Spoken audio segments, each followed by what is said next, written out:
Instagram is a popular social media app that has created quite a buzz in the world of the internet. There are almost or more than 1 billion active users of Instagram currently. Are you facing issue in Instagram app? Instagram message not showing up for you? Don't worry, you are not alone. Lot of other people also facing same issue. Assalamualaikum friends, today we'll discuss how to fix Instagram message not showing up. First, open the App Store. Click search bar, then type Instagram. Click Instagram. If you get any update, please update. Now turn off the internet connection from your phone.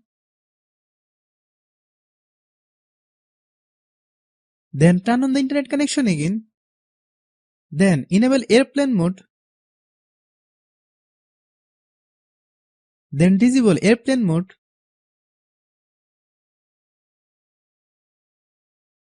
Go to settings. Click general. Click iPhone storage.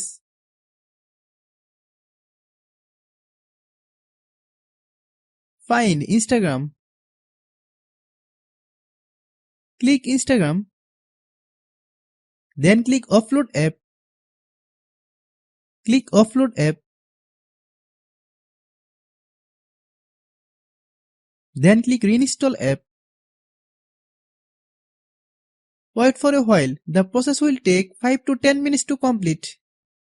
If a new member of my channel but have not subscribed to my channel, then definitely subscribe and stay with us. If anyone has any problem, please comment. After following all the steps, restart your phone.